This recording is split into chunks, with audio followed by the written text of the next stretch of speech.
Vamos a Romanos capítulo 1 e Isaías 5 y comenzaremos una nueva serie llamada El Fin, puntos suspensivos. ¿Qué sucede después? Mientras buscan Romanos 1, donde comenzaremos, para luego terminar en Isaías 5. Contaré una historia graciosa. Le pedí permiso a mi hija para contarla.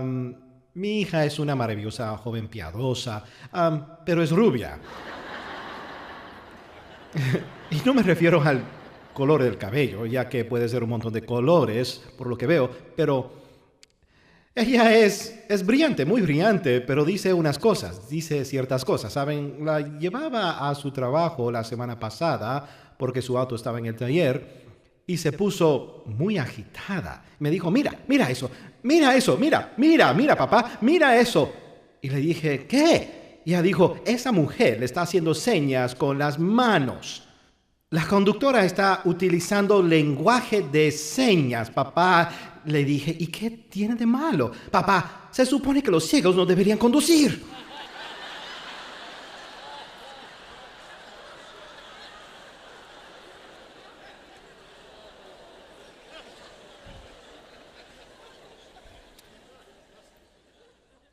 En fin, yo le expliqué cómo era todo. Muy bien. Comenzamos esta nueva serie llamada El Fin y vamos a estar hablando bastante sobre el cielo, el infierno, la eternidad, el juicio y la segunda venida de Cristo, pero este primer mensaje lo titulé Una pregunta difícil. Una pregunta difícil. Y la pregunta difícil que quiero contestar es esta. ¿Cómo podría un Dios amoroso enviar a alguien al infierno? ¿Habían escuchado esa pregunta? Tal vez ni se la hayan hecho. La mayoría de las veces, cuando la formulan, la mayoría de las veces lo hacen de forma acusadora. Así, ¿cómo un Dios amoroso puede enviar a alguien al infierno? Pero hay personas bien intencionadas que dicen, yo no lo entiendo. Profundizaremos en el tema. Solo les diré 2 puntos en este mensaje para responder a esa pregunta. El punto número 1, Dios es un Dios justo. Dios es un Dios justo. Le explicaré a qué me refiero. Me refiero a que nunca habrá un juicio injusto de parte de Dios. Dios jamás le hará un juicio injusto a ninguna persona. Y eso nos lleva a otra pregunta que quiero responder para ayudarles a entender la primera pregunta. Y es, ¿enviará Dios al infierno a quien no haya oído el Evangelio? ¿Habían oído esa pregunta? ¿Habían pensado en eso? Si Jesucristo es el único camino, ¿qué le pasará a alguien que vivió antes de Jesús? ¿Qué le pasa a alguien que vive en un lugar remoto y no ha escuchado el Evangelio? Vivió en la tierra y jamás lo escuchó. ¿Enviaría a esa persona al infierno? Recuerden que Dios es un Dios justo. Dios jamás le hará un juicio injusto a ninguna persona. Bien, en Romanos capítulo 1, versículos 18 al 20. Porque la ira de Dios se revela desde el cielo contra toda impiedad e injusticia de los hombres, que detienen con injusticia la verdad. Porque lo que de Dios se conoce, escuchen con cuidado, lo que de Dios se conoce les es manifiesto. Recuerden la palabra les es, pues Dios se los manifestó. Les es y celos, porque las cosas invisibles de Él, su eterno poder y deidad se hacen claramente visibles desde la creación del mundo, siendo entendidas por medio de las cosas hechas, de modo que no tienen excusa. Permítanme declarar algo. Desde el comienzo de los tiempos, Dios ha dado testimonio de sí mismo a todas las personas, para que ninguna persona tenga la excusa de una vida injusta. Desde el comienzo de los tiempos, Dios ha dado testimonio de sí mismo a todas las personas. Recuerden, Dios es un Dios justo. Al hacer esas preguntas, muchas veces tratamos de responderlas con la lógica humana. Permítame, por favor, jamás contesten una pregunta bíblica sin la Biblia.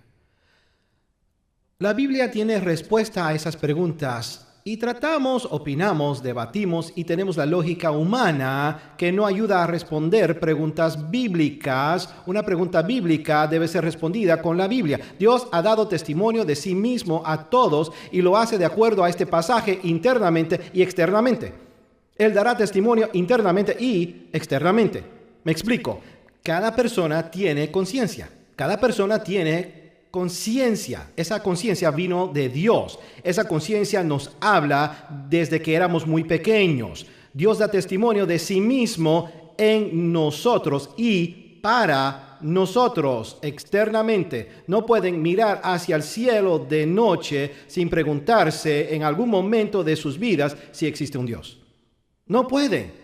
La creación de Dios es su testigo y Dios se revela ante cada persona. Quiero que piensen algo.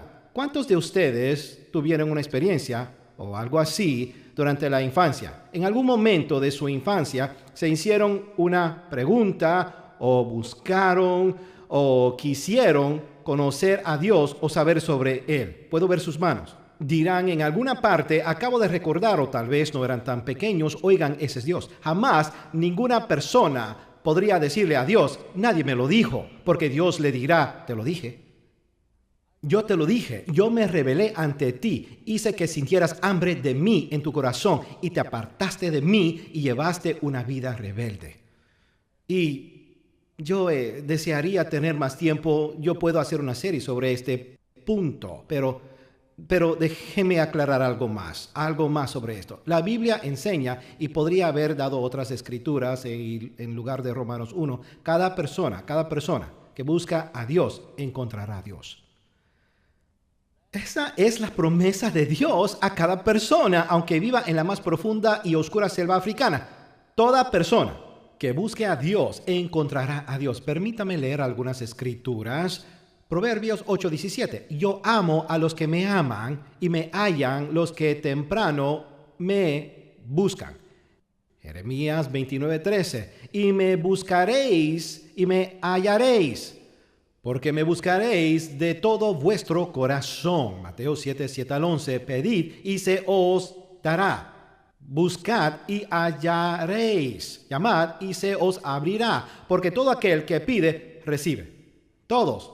No dice solamente creyentes, y el que busca, halla, y al que llama, se le abrirá. ¿Qué hombre hay de vosotros que si su hijo le pide pan, le dará una piedra? O si pide un pescado, le dará una serpiente. Pues si vosotros, siendo malos, sabéis dar buenas dádivas a vuestros hijos, ¿cuánto más vuestro Padre que está en los cielos dará buenas cosas a los que le pidan? Aquí le habla de todo el mundo. Y en Hechos 17:26-28, y de una sangre ha hecho todo el linaje de los hombres. Es decir, volveremos a Adán. ¿Alguna vez conocieron a alguien con el mismo apellido y dijeron, estamos relacionados en alguna forma? ¿Están relacionados conmigo? Están relacionados con la persona que tiene al lado, detrás o al frente sin conocerla. No importa qué etnia sean, qué raza, cultura, de qué nación, no importa, todos volveremos a Adán. Y de una sangre ha hecho todo el linaje de los hombres para que habiten sobre toda la faz de la tierra y les ha prefijado el orden de los tiempos y los límites de su habitación. Observen para qué Dios hizo esto. Para que busquen a Dios. Si en alguna manera palpando puedan hallarle. Aunque ciertamente no está lejos de cada uno de nosotros. Porque en Él vivimos y nos movemos y somos. Hay una canción muy popular hace años que decía así, de ahí vino ese versículo. Eso de palpando, esa palabra en griego significa hacer un esfuerzo a pesar de las dificultades. Si la persona hace un simple esfuerzo, Dios se revelará ante ella. Así que ninguna persona recibirá un juicio injusto de un Dios justo. Ninguna persona. El segundo punto, Dios es un Dios amoroso. No solo es un Dios justo, Dios es un Dios amoroso. Esta es la pregunta. ¿Cómo puede un Dios amoroso enviar a alguien al infierno? Bien, con el fin de responder esa pregunta, debemos responderla desde una perspectiva bíblica y desde la perspectiva de Dios. Y es posible que jamás lo hayan visto desde ese punto. Dios no creó el infierno para la gente. Es más, Él envió a su Hijo para que nadie fuera al infierno. Lo que la gente sabía sobre Jesús hasta antes de su llegada o después de ella, Jesús vino a pagar el precio por cada persona. De modo que si una persona busca a Dios, puede encontrar a Dios y expiar sus pecados a través de la sangre de nuestro Señor Jesucristo. Segunda de Pedro 3:9. El Señor no retarda su promesa, según algunos la tienen por tardanza, sino que es paciente para con nosotros. Escuchen, ese es Dios, no queriendo que ninguno perezca, sino que todos procedan al arrepentimiento. Bien, para responder a esta pregunta, les contaré algunas historias mostrándoselas desde perspectivas diferentes. Bien, ¿puede un Dios amoroso? ¿Cómo un Dios amoroso envía a alguien al infierno? Bien, una perspectiva diferente, ¿de acuerdo? Quiero que presten atención un momento. Quiero tomarlo desde la perspectiva del inexcusable y rebelde rechazo de un Dios amoroso. El inexcusable, no tienen excusa, y rebelde rechazo de un Dios amoroso. Les contaré 4 historias de la Biblia, ¿de acuerdo? La primera historia se encuentra en Isaías, no tienen que buscarla, descuiden, solo escuchen Isaías 14 y Apocalipsis 12. Es la inexcusable rebelión de Lucifer y un tercio del cielo. Lucifer era el líder de alabanza en los cielos y era tan hermoso y tan persuasivo que convenció a un tercio de los ángeles a rebelarse. Ahora les diré algo que quiero que recuerden. No nacieron en el gueto. No tuvieron un mal padre. Nunca fueron maltratados. Nunca hubo pecado en el cielo.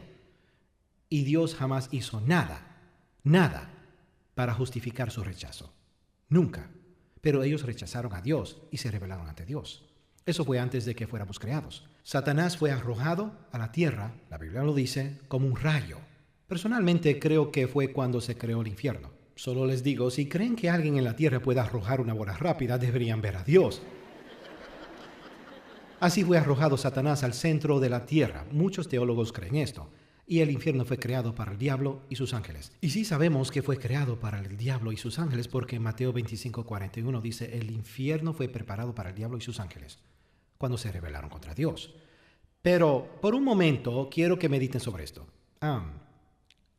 ¿Alguna vez los han rechazado? ¿Alguien aquí ha sido rechazado? Bien, ¿les dolió? De hecho, es el peor daño que experimentamos. ¿No es así? El peor daño, ¿bien? ¿Por qué piensa que no le duele a Dios?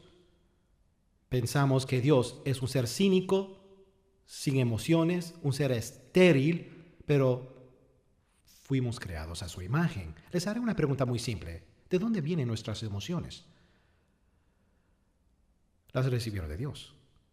Podemos contristar al Espíritu Santo. La dicha es un fruto del Espíritu. La ira, Dios tiene emociones.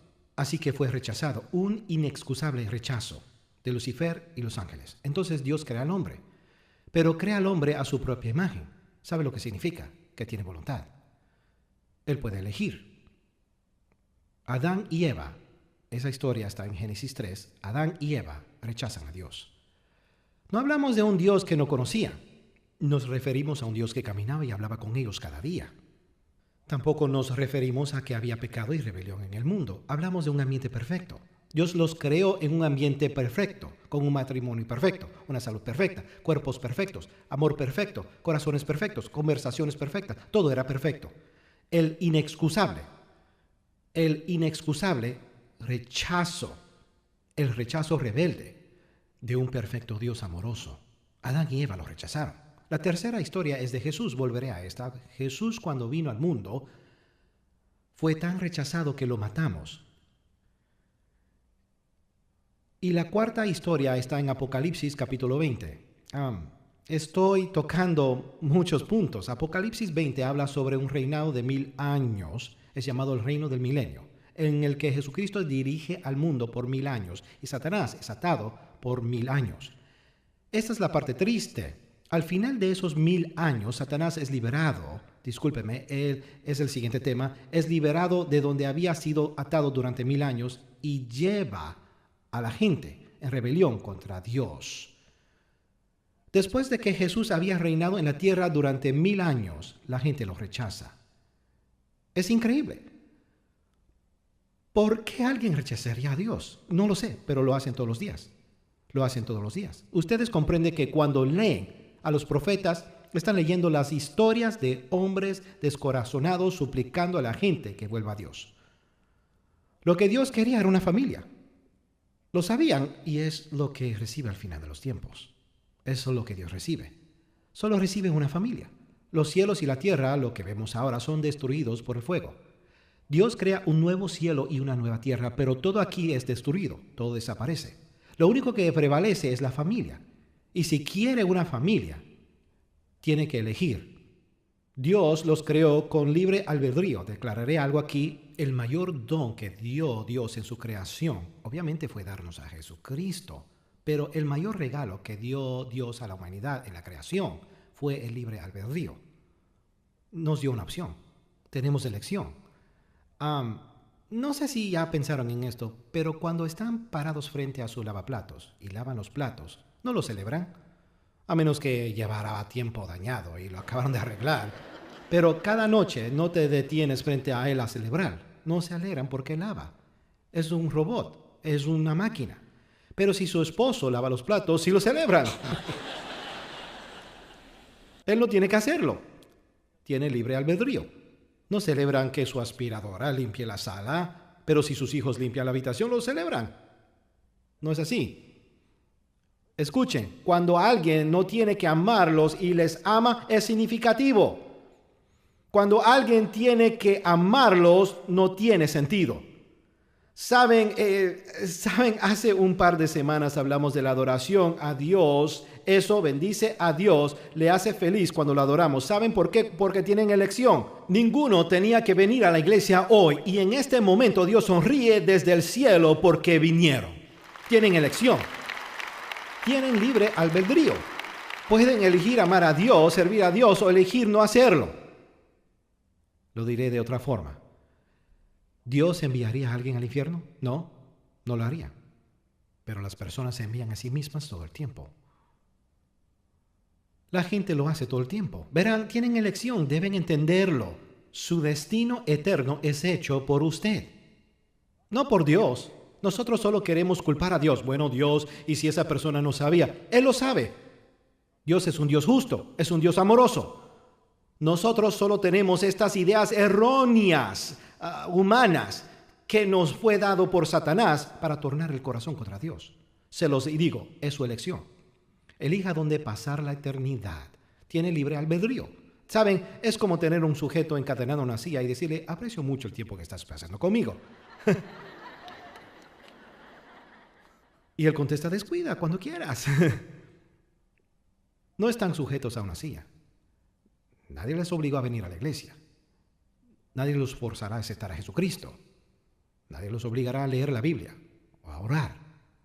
La única razón que lo haría es porque voluntariamente escoge amar a Dios. Depende completamente de usted. Les voy a mostrar ahora en Isaías 5. Mientras buscan a Isaías 5, les diré esto. Es cierto que Dios nos escogió antes que nosotros a Él, pero Él eligió a todo el mundo. No dice de tal manera amó Dios a los creyentes, dice que Dios amó al mundo. Segunda de Corintios 5, Dios estaba en Jesucristo reconciliando el mundo. Hablamos acerca de la elección, de elegir, y las personas ni siquiera entienden la doctrina. ¿De qué habla la elección? Pues le diré algo, Dios nos elige a todos, pero solo están en el cielo los que lo eligen a Él. Tienen elección. Sé que este es un largo pasaje, pero es muy, muy importante. Les impactará lo que estamos a punto de leer. Isaías 5, versículo 1. Este es Isaías, él es uno de los profetas descorazonados. Ahora cantaré por mi amado. Se refiere a Jesús. Dios, el cantar de mi amado a su viña. Viñas son las personas. Tenía mi amado una viña en una ladera fértil. La había cercado y despedregado y ahora observen algunas cosas que él hizo por su viña, porque oirán algo de la propia boca de Jesús. Y plantado de vides escogidas, recuerden que Jesús dijo, yo soy la vid, ustedes son las ramas.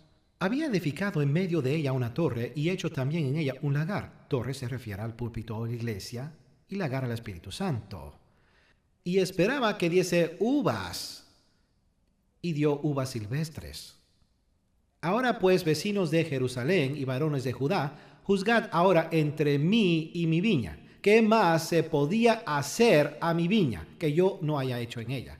¿Cómo, esperando yo que diese uvas, ha dado uvas silvestres? Pueden leer todo el pasaje después, pero miren abajo en el versículo 11. Ay de los que se levantan de mañana para seguir la embriaguez, que se están hasta la noche hasta que el vino los enciende. Y en sus banquetes hay arpas, vihuelas, tamboriles, flautas y vino. Y no miran la obra de Jehová, ni consideran la obra de sus manos. Por tanto, mi pueblo fue llevado cautivo, porque no tuvo conocimiento, y su gloria pereció de hambre, y su multitud se secó de sed. Lean el 14 con cuidado, verán algo doctrinal que tal vez no hayan escuchado o conocido. Por eso ensanchó su interior el Seol, la palabra hebrea para infierno.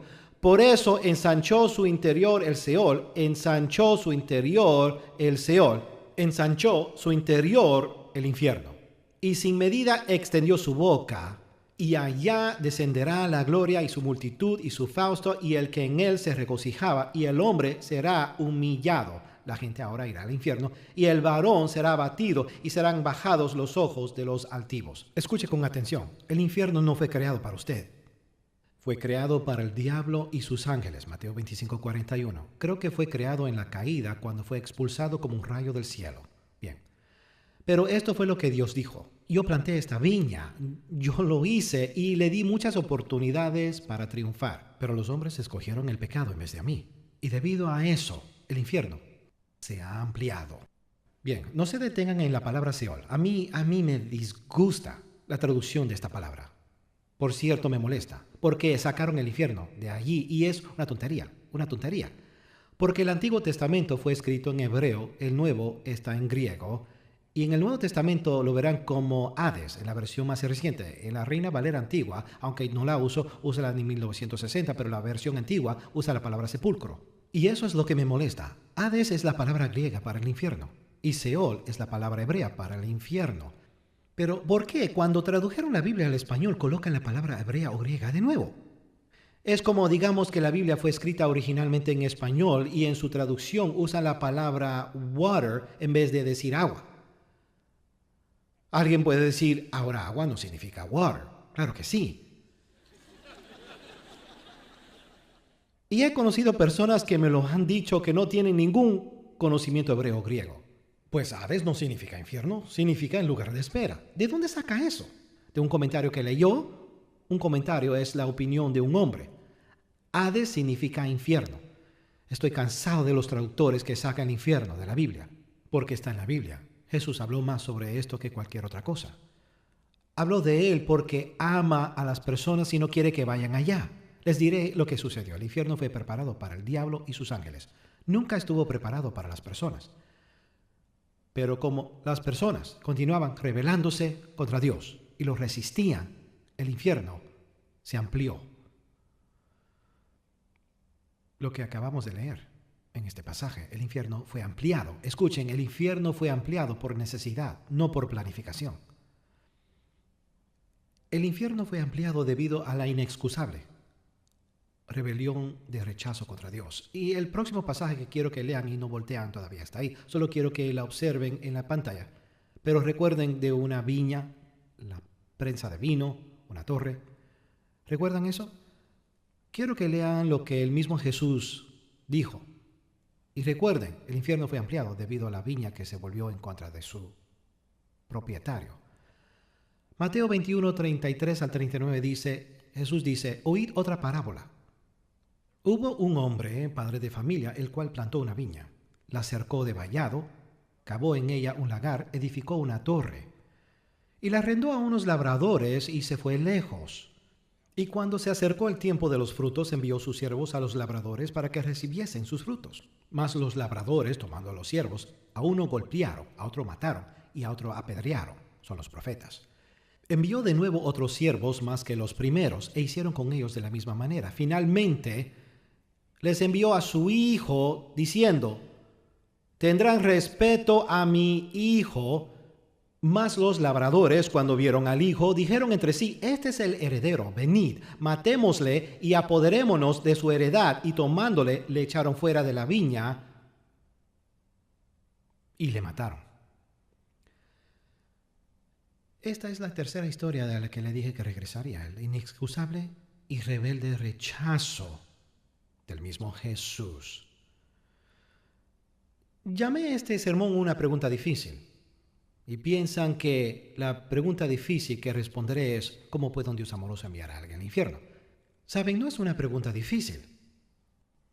Cuando comprendan la teología y las escrituras, no es una pregunta difícil. Así que la pregunta difícil no es: ¿cómo puede un Dios amoroso enviar a alguien al infierno? La pregunta difícil que no puedo contestar es: ¿cómo alguien puede rechazar a un Dios amoroso? ¿Cómo alguien puede? Incluyéndole a usted. Porque es su elección rechazar a un Dios amoroso. Quiero que inclinen su cabeza y cierren los ojos. Yo sé que hay personas que vienen de todas partes y tal vez sea su primera vez aquí, tal vez se lo invitaron. Yo sé que tal vez tenga algún enojo o resentimiento con Dios, sienta que Dios no ha hecho esto o no ha hecho aquello. Permítame que le dé una perspectiva diferente. Vivimos en un mundo caído y pecaminoso, y Satanás destruye la vida de las personas y culpa a Dios. Esa es la perspectiva bíblica. Satanás destruye la vida de las personas y le culpa a Dios. Quiero que sepa la verdad: Dios lo ama. Dios entregó a su Hijo por usted. Y puede que alguien lo haya invitado a este servicio. Les ruego que le dé su vida a Jesús. Es su elección. Puede escoger dónde pasar la eternidad. Puede escoger amar y servirle a Dios o no. Pueden escoger si creerá las mentiras del diablo o no. Quiero ayudarlo donde esté sentado. Solo quiero pedirle que haga una oración. Si quiere darle su vida al Señor desde donde está, le ayudaré. Tal vez piense: no sé cómo darle mi vida al Señor. Alguien me ayudó. Ahora quiero ayudarle. Así que si quiere darle su vida al Señor justo donde está sentado, mientras oro en voz alta, podría orar en su corazón, justo ahora, orar en su corazón. Solo diga: querido Dios, dígalo: querido Dios, sé que he hecho mal. Todos cometemos errores, nos equivocamos. Y dígale: te pido que me perdones por todos mis pecados. Y recibo a Jesucristo como mi Señor y Salvador. Gracias, Jesús, por salvarme. Ahora, si hizo esa oración y habló en serio con Dios, y sé que así es, estoy seguro de que sí. Si hizo esa oración y habló en serio con Dios, ya sea de South Lake, de NRH o cualquier otro templo, podría levantar su mano. Levántenlas con mucho orgullo, bien en alto. Deben estar complacidos. Pónganlas bien en alto. Le di mi vida al Señor. Dios lo bendiga. Puede bajar su mano. Escúcheme. Si hizo esa oración y entregó su vida al Señor, le pediré que haga algo. En un momento nos pondremos de pie en todos los templos, y tan pronto lo hagamos tendremos líderes al frente. Quiero que se acerque a uno de ellos y le diga: hice la oración, le di mi vida al Señor. Le diré por qué quiero que haga eso. No le pido que se una a la iglesia.